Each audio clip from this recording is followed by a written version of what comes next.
Olá, alunos, espectadores, estudantes do canal Física Significativa e Ativa.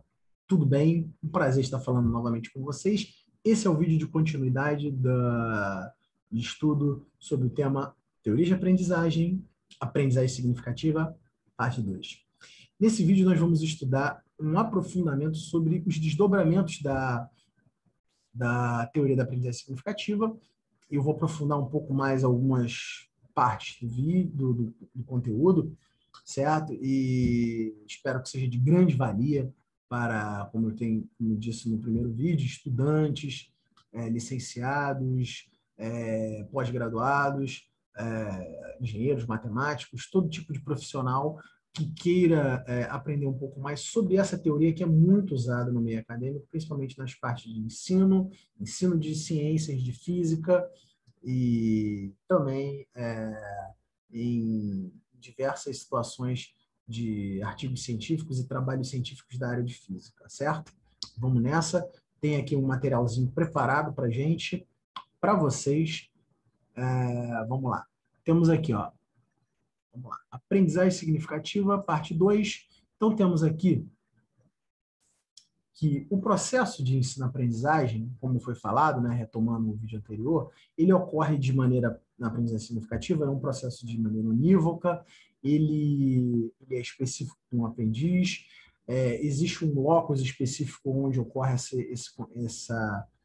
esse desenvolvimento da aprendizagem, que é no lugar chamado subsunsor. O subsunsor é esse locus específico que vai sofrer essas alterações do conhecimento, ou seja, ele é como se fosse um receptáculo de conhecimentos e ali dentro esses conhecimentos sofrerão modificações que acarretarão na modificação do subsunsor, que é o ponto de ancoragem para os novos conhecimentos, ou seja, os conhecimentos já existentes no aprendiz se modificarão para receberem novos conhecimentos diferentes do que foi ensinado inicialmente e do que o indivíduo tinha, né, na sua base cognitiva.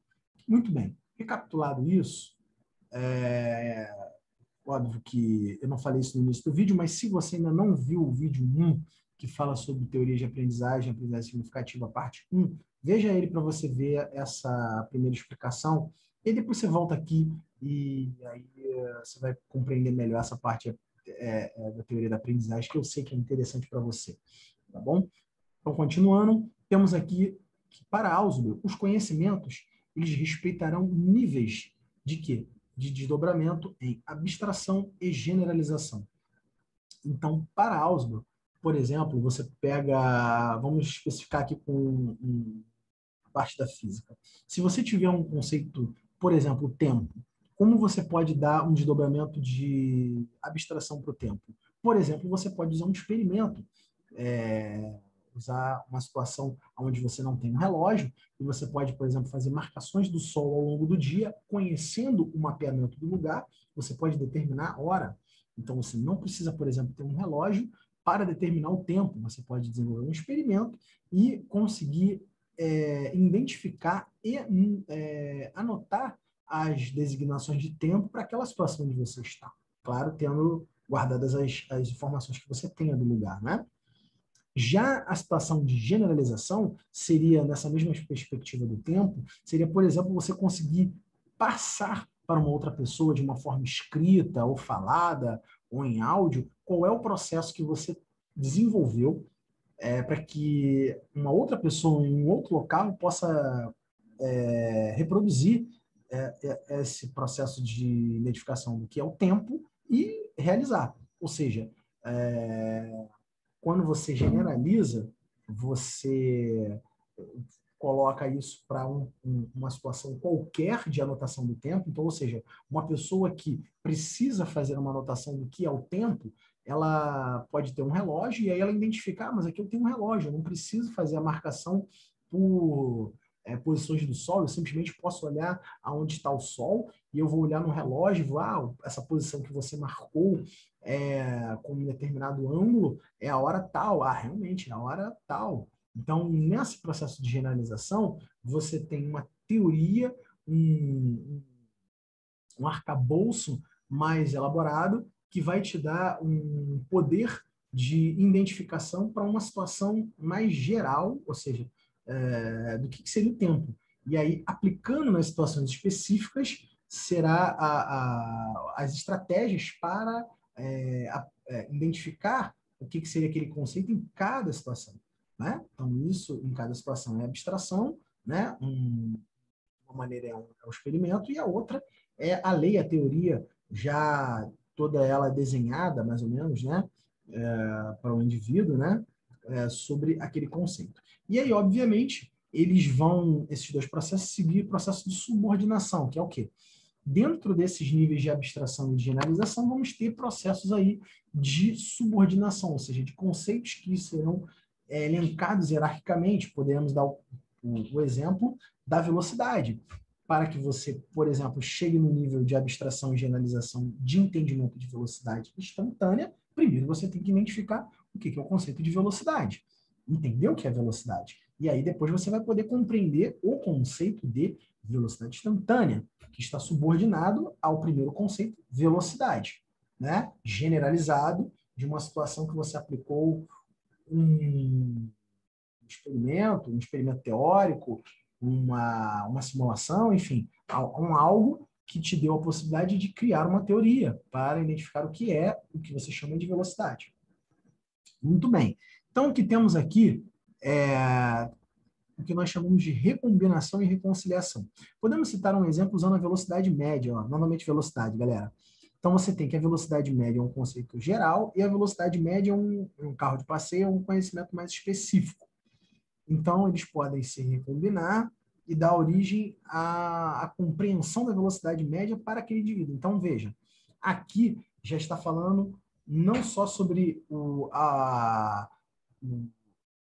desdobramento do que você tem de abstração e de generalização para velocidade. Você já tem o que você chama de velocidade, que já sofreu alguns processos daqueles primeiros dois que eu citei antes, de abstração e generalização, e agora você está recombinando ele dentro do próprio indivíduo, dando origem ao que vai ser assimilado mais à frente pelo indivíduo como o conceito de velocidade. Tá? E o que nós temos aqui? Assim como o conceito que não tem evidente conexão, ele pode se recombinar também e sofrer o que a gente chama de reconciliação. É o caso, por exemplo, na cinemática escalar, a gente pode colocar dois conceitos, por exemplo, o de trajetória e o de deslocamento.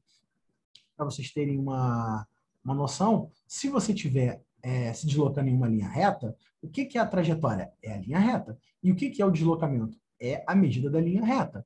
Só que se você estiver se deslocando em um ambiente que não é uma linha reta, ou seja, se você não estiver olhando para um deslocamento que é só, por exemplo, um ambiente de uma dimensão, você vai ter que levar em conta, se for em 2 dimensões, se for em 3 dimensões, você vai ter que levar em conta essas mudanças de direção e de sentido para o cálculo do seu deslocamento.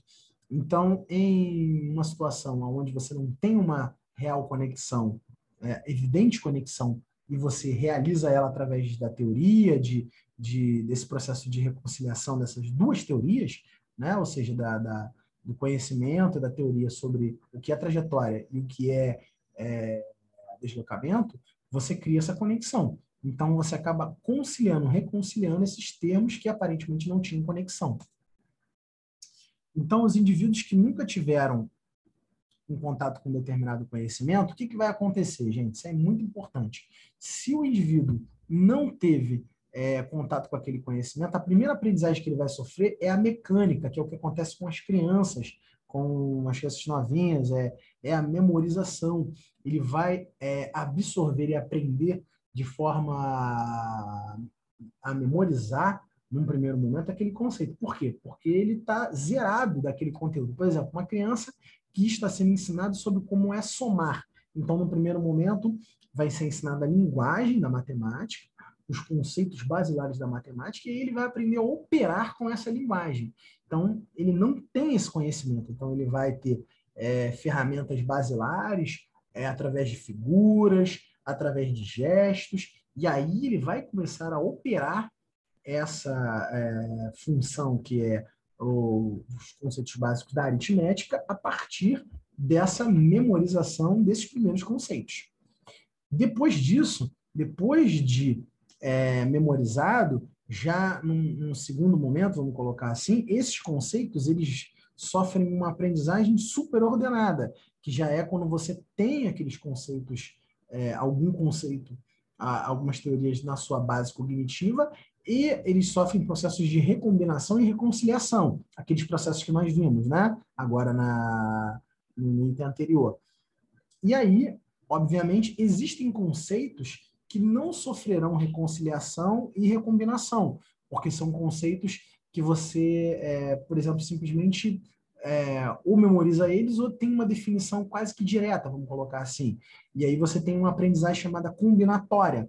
Um exemplo bom para isso é você ter um entendimento sobre o que é massa, volume, calor, né? Eles não dependem desse desdobramento de recombinação e reconciliação.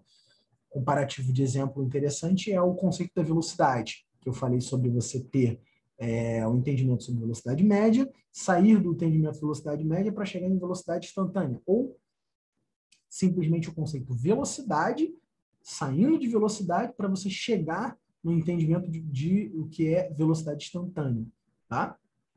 Muito bem. E aí, o que a gente tem aqui? O processo final de, vamos colocar assim, consolidação e assimilação, ou seja, de assentamento desse conhecimento lá no locus, na base cognitiva do aluno, que ocorre após diversos processos de ordenação e recombinação. Esse conteúdo que está sendo aprendido ele vai se diferenciando de forma progressiva até que seja um conceito assimilado. E esse é o processo final da aprendizagem. Então, esse processo ele vai se repetindo. Obviamente, o professor ou o aprendiz tomando contato com o conteúdo, conforme ele for tomando contato, o processo se inicia lá com aquelas diferenciações, com abstrações, até que ele chegue nesse último estágio aqui de assimilado. E esse assimilado é o assimilado já específico dentro do subsunsor, com a característica específica daquele aprendiz. Certo? Então é isso, gente. Finalizamos aí esses vídeos sobre aprendizagem significativa. Fiquem ligados aí no nosso canal. Vamos falar mais, vamos ter mais vídeos aí sobre como podemos aplicar a aprendizagem significativa e ativa. Vou falar também sobre as teorias das metodologias ativas. É um outro conjunto de vídeos que eu vou fazer aqui. E também alguns trabalhos que têm relação da aprendizagem significativa com a aprendizagem ativa, para que vocês possam ter aí essa base sobre as teorias de aprendizagem e como são aplicadas nas aulas de física. É legal? Foi um prazer aí estar interagindo com vocês e espero que tenha sido muito proveitoso esse vídeo. Até a próxima. Tchau, tchau.